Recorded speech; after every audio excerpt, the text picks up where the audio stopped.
Ryan Keller slammed the back door of his rusted pickup shut, wiping sweat from his brow as his 7-year-old son, Grant, peeked over the dashboard. "Dad," Grant called, "you forgot your tape measure again." Ryan exhaled a laugh, grabbed the tool from his son through the window, and ruffled his hair. "What would I do without you, buddy? You'd probably build a bookshelf with one leg shorter than the other." Ryan grinned, but the weight behind his smile was heavy. Between juggling 2 part-time jobs, overdue rent, and Grant's school supplies, every gig counted. And this one. Some penthouse furniture assembly job in Midtown. No nonsense, in and out, and hopefully enough to cover groceries for the week. He parked in front of a sleek glass tower that screamed money. The kind of place where the walls probably cost more than his truck. He glanced back at Grant, who was bent over his comic book. "You okay waiting here for a bit? I'll be right upstairs. 30 minutes, tops. Can I finish the superhero drawing? Only if you promise to stay in the car, windows cracked, and if Miss Lacey from the cafe comes by, you let her know I'm upstairs." "Got it." Ryan jogged into the building, toolbox in hand, and was immediately greeted by a concierge who directed him to the top floor. The elevator doors opened to a massive penthouse. Floor-to-ceiling windows, white marble floors, and modern furniture that looked too expensive to sit on. The kind of place where you don't just live, you exist above the rest of the world. "Hello," he called out. A woman's voice came from the hallway. "Just a second." Then she appeared. Long dark hair in a loose braid, tailored navy slacks, and a cream blouse. No jewelry except a watch that probably cost more than a month of his rent. She was beautiful in the kind of way that made you freeze for a second, confident, calm, striking. "Hi," she said, stepping forward, offering a hand. "I'm Margot Rayner." He shook it, trying not to stare. "Ryan Keller, I'm here to build the, table and bookshelves." "Right, I had them delivered last week. I was going to do it myself, but I quickly realized I didn't want to spend my Saturday with an Allen wrench," he chuckled. "Fair. I'll get started." Margot stepped aside, then crossed her arms, watching as he laid out the parts on the floor with practiced precision. "You do this full-time?" she asked. "Furniture?" "No, I'm a contractor mostly. I take on jobs like this between gigs. Pays the bills," he said, tightening a bolt. She tilted her head. "You're good at it." "Thanks. Comes with the territory. I've been fixing things since I could walk." "Family business?" "Nah, just raised by someone who couldn't fix a toaster. Learned out of necessity. Now I've got a kid." "Gotta keep things together." Margot's expression softened. "You have a child?" "Yeah, Grant, he's 7, smart as anything. He's downstairs waiting in the truck, reading. I couldn't find a sitter today." "You brought him here." "I didn't have a choice," he said quickly, glancing up. "Don't worry, he's safe. I parked under a tree. My neighbor owns the cafe across the street. She keeps an eye out." "No judgment," she said, her voice quiet. "I just didn't expect it." Ryan kept working, trying to ignore the way her voice had a strange calmness to it. Like she wasn't just rich and beautiful, but kind. He didn't know what to do with that. "So what do you do?" he asked, more to distract himself from the way her blouse curved across her waist than anything. "I run a tech company," she replied simply. He blinked. "Wait, like you're the CEO," she nodded. He let out a low whistle. "Damn," she laughed. "That's the usual reaction. Must be nice, living up here, running the show." "It took a long time to get here. I didn't come from much." "Still," he muttered. "You made it." Her gaze lingered on him for a moment. "So will you?" He looked up, surprised. "What? You have that look. Like you're fighting for something. People like that find a way." There was a pause between them. Neither of them seemed eager to break. The air shifted slightly. She wasn't just a client anymore. She was, curious, watching him with more than polite interest. "Would your son like a juice or something? I have snacks. There's a guest room too if he'd be more comfortable inside." Ryan shook his head. "He's fine." "I don't want to impose." "It's not imposing," she said, stepping toward the window. "I get it. You're trying to keep things together." Alone, he stood, brushing off his jeans. "You always this observant with your furniture guys," her lips curved, but it wasn't teasing. "Just the ones who look like they haven't slept in a week." Ryan laughed, a little more real this time. An hour passed. The shelves were up. The table too, but she didn't stop hovering. She asked questions about Grant, about his work, about the mural he painted in his son's room.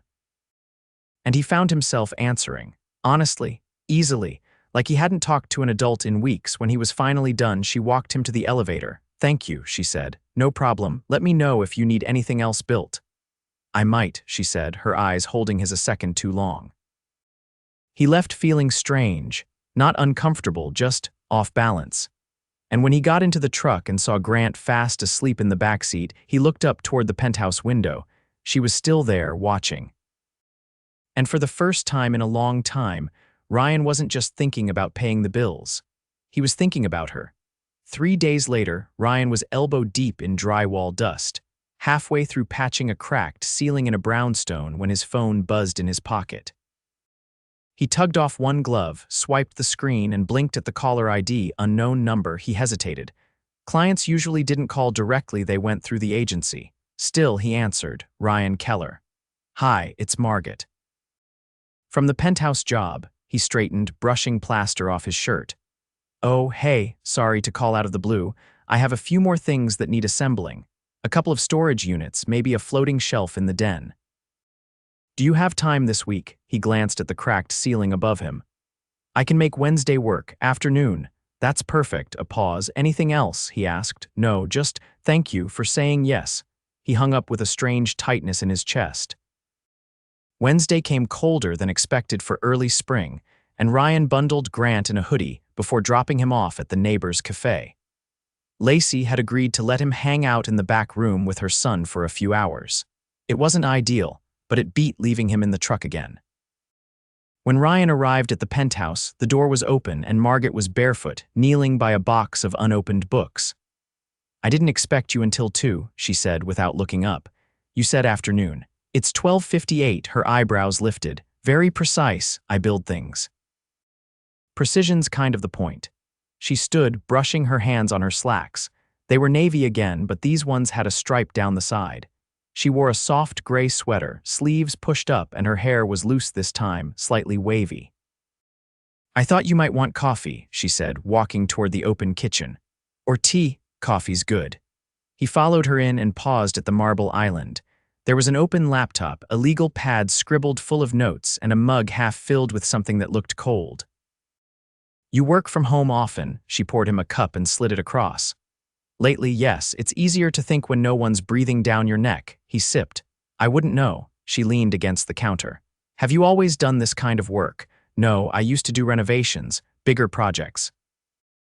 Kitchens, decks, but those dried up fast when the market dipped." "So now you take what you can get." He nodded.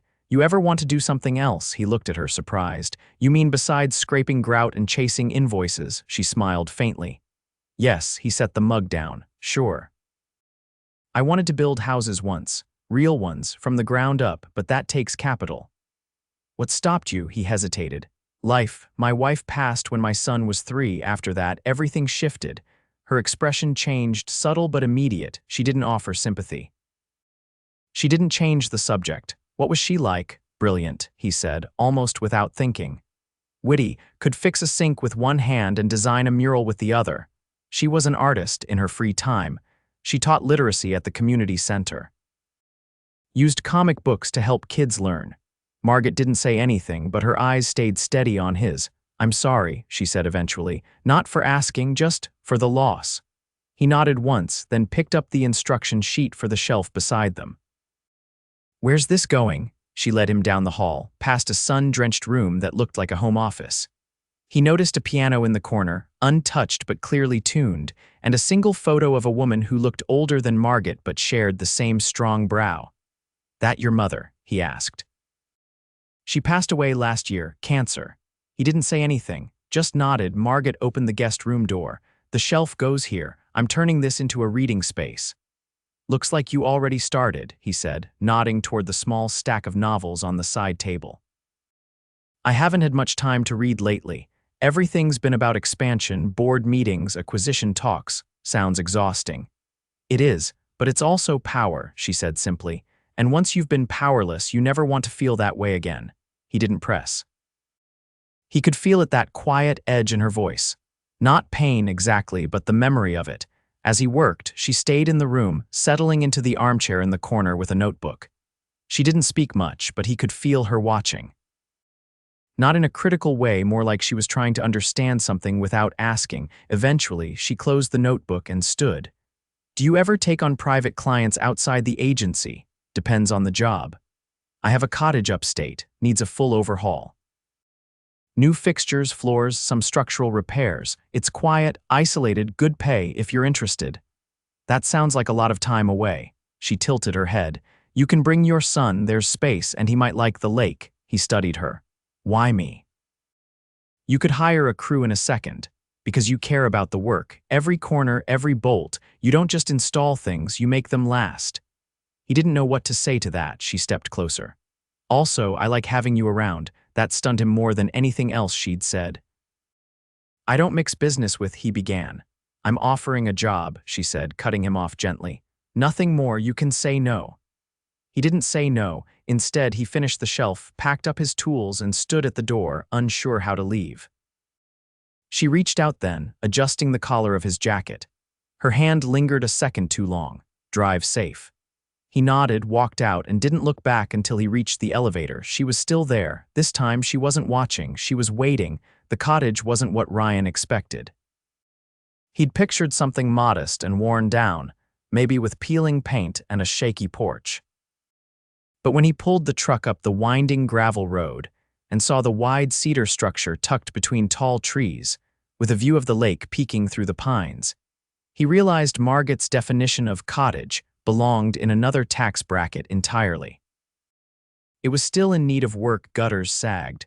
The deck had warped planks, and a few windows looked like they hadn't been touched in years, but the bones were solid, and the property stretched wide into the trees, secluded and quiet. Grant scrambled out of the truck, his backpack bouncing behind him. It smells like pine and old pancakes, he said, wrinkling his nose. Ryan laughed under his breath. That's how you know it's got character.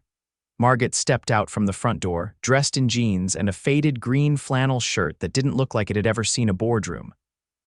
Her boots crunched over gravel as she came to meet them, a thermos tucked under one arm. I made coffee, she said, holding it out to him. Strong, no cream. Ryan took it with a nod. You remember how I take it? I remember most things. She turned to Grant and crouched slightly. There's a loft upstairs with a huge window. You can see the lake. Thought you might like it. Does it have Wi-Fi? No, she said, amused, but it has a telescope. Grant raised an eyebrow, cautiously intrigued. Cool. He followed her toward the house, leaving Ryan staring after both of them, caught in the surreal quiet of the woods. Inside, the place was a mix of rustic charm and subtle luxury. Exposed beams, stone fireplace, shelves filled with old novels, and a kitchen with copper fixtures that gleamed in the light. It wasn't cold or sterile like the penthouse. It felt like someone had loved it once and forgotten how to keep loving it. I haven't had time to come out here in over a year, Margot said, walking beside him as he took in the space. My uncle left it to me. He used to take me fishing out on the lake when I was little. This place was magic back then. Ryan rubbed his palm along the edge of the dining table. Still could be. Her expression shifted, thoughtful. That's why I asked you. I didn't want just a contractor. I wanted someone who'd treat it like a home. He glanced at her. That what this is for you? A home, she shrugged. It could be. If I let it. They spent the next few hours walking the property, taking notes on what needed repairs, deck reinforcement, new railings by the dock, rewiring some of the lighting. Margot followed him everywhere, not hovering, but present in a way that made him feel like she wasn't just overseeing the project. She was part of it. Later, while Grant explored the woods with a borrowed compass and a backpack full of trail mix, Ryan found himself on the back steps, tightening a loose railing when Margot came out carrying 2 beers. Thought you might want something cold, she said, handing him one. He took it, surprised. You always drink beer at 3 in the afternoon, only when I'm not running a company. They sat side by side on the steps, the wood warm beneath them. The lake shimmered in the distance, breeze rustling the trees. Do you ever think about starting over? She asked. He took a slow sip. Every day, she looked at him. Then why haven't you? He didn't answer right away. The breeze shifted. A bird called from somewhere in the trees. I guess I figured I had to hold on to what I had, keep things steady for Grant. Stability matters more than dreams when you're all someone has.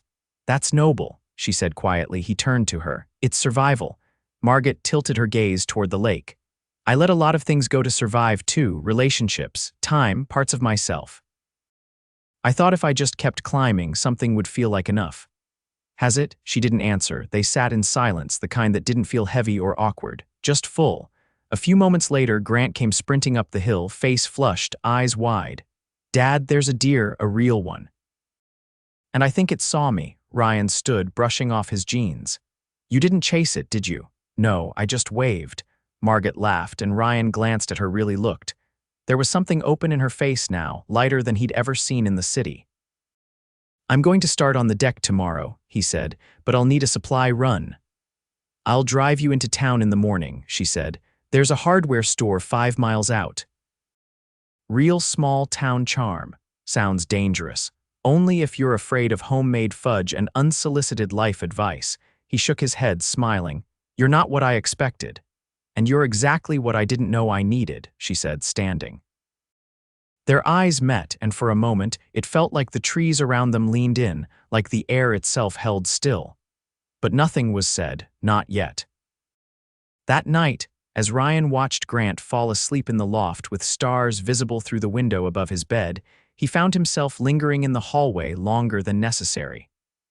Below, he could hear Margot by the fireplace, the rustle of pages turning. He didn't go down, but he didn't sleep either. Because something had shifted, and he wasn't sure if he was ready for it or if it was already too late to stop. The rain came without warning. 1 minute, Ryan was sanding the new deck railings under a pale gray sky, and the next, the clouds broke open, soaking the wood in seconds. He grabbed the tarp and covered his tools while thunder rumbled low over the lake. Margot met him at the porch door with a towel, her sleeves rolled to her elbows. You're going to catch pneumonia. I've had worse. He wiped his face and stepped inside, dripping onto the rug. Grant's in the den, she said. I taught him how to play chess. He's already trying to outsmart me. Ryan toed off his boots. Good luck, he cheats. Then he gets that from you, he laughed, glancing toward the hallway. I'll check on him in a minute. Let me just dry off first. She handed him a sweatshirt from a laundry basket by the stairs. I figured you'd need something. I tossed your clothes in the wash. He looked at her, genuinely surprised. You didn't have to. I wanted to. The fireplace crackled softly in the background. The scent of something warm and faintly sweet drifted in from the kitchen. You baking? He asked. I found a bag of scone mix in the pantry. Thought I'd try pretending I'm the kind of woman who makes things from scratch. He followed her into the kitchen. A tray of lopsided scones sat cooling on the counter, golden and imperfect. They're a little aggressive looking, she admitted, but I didn't burn them. He picked one up, took a bite, and raised his eyebrows. Not bad. I'll take it. They stood close enough that he could feel the heat of her arm as she reached for a mug. I've been thinking, she said, pouring tea, about what happens when this project's done. You'll have a beautiful cottage and a very expensive deck, he said, wiping crumbs from his hand. That's not what I meant. He stilled. She set the mug down and leaned against the counter. I never expected this. You and Grant, the quiet, the way everything feels less sharp out here. You're not the only one, he said. This place, he glanced at the window streaked with rain, it reminds me there's more than just getting through the day. Margot hesitated. I've spent the last 10 years making decisions with one goal in mind. Growth, expansion, control. And now, for the first time, I don't know what I want except maybe to stop moving long enough to feel something real. He watched her, the vulnerability in her voice cutting through the practiced calm she wore like armor. Are you saying you want to stay here? He asked. I'm saying I want to choose something that doesn't come with a quarterly report, she said. And maybe someone. A log shifted in the fireplace behind them, sending sparks up the chimney. He stepped closer. Margot. You're offering a kind of life I don't even know how to imagine. I'm not offering anything, she said, eyes holding his. I'm asking if we could build something together. He looked down at his hands, rough from years of labor, and then back at her. You really want a man who doesn't own a suit and brings his kid to job sites. I want the man who rebuilt my uncle's dock in the rain, who taught his son how to respect people by showing him, not telling him. I want the man who sees a broken thing and believes it can still be made whole.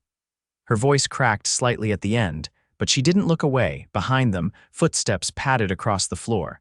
Grant peeked in from the doorway, holding a crumpled piece of paper. Dad, I made a map of the woods, but I think I got turned around.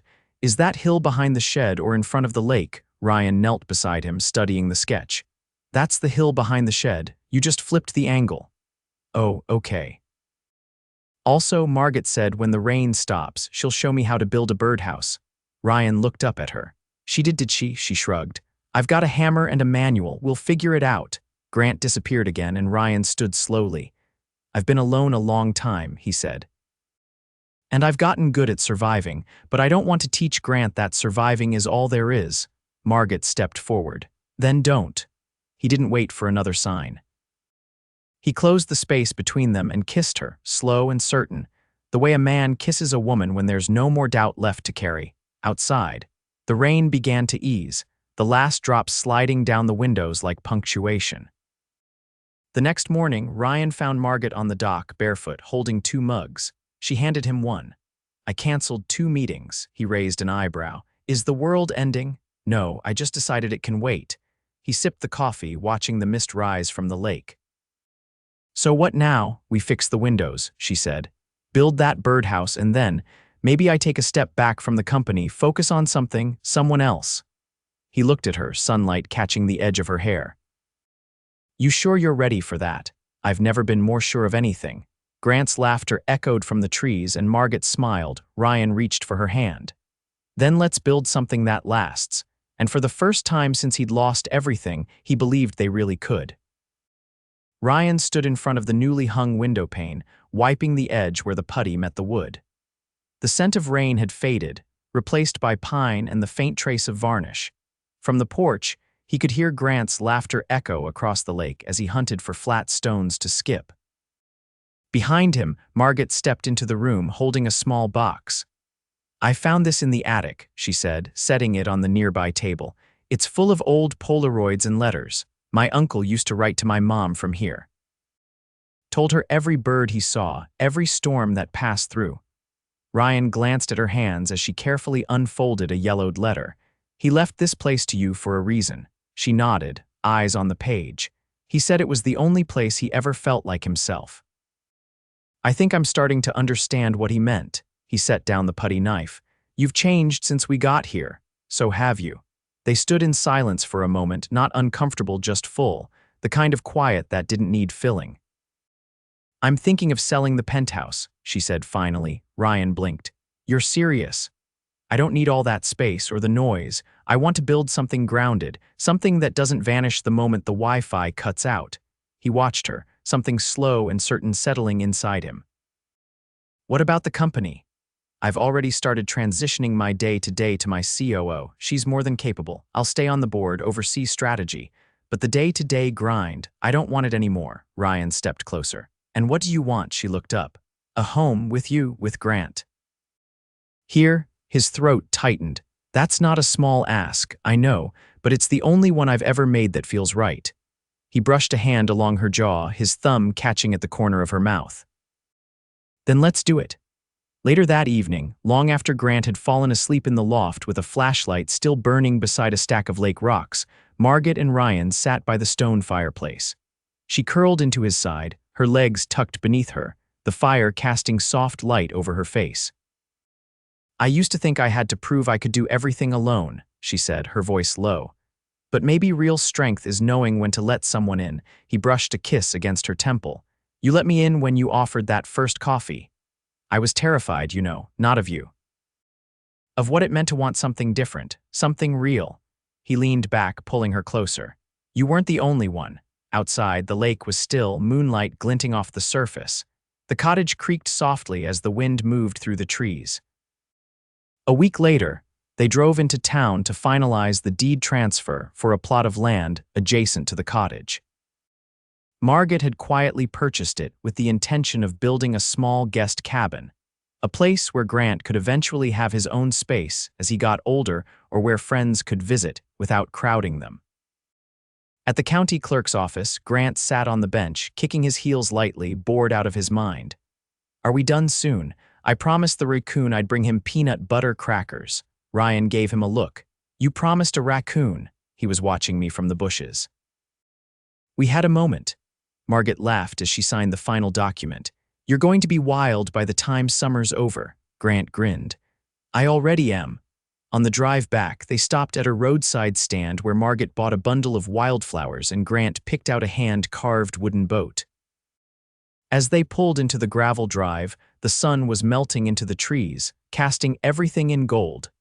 That night, Ryan surprised her. He asked her to meet him on the dock after dinner.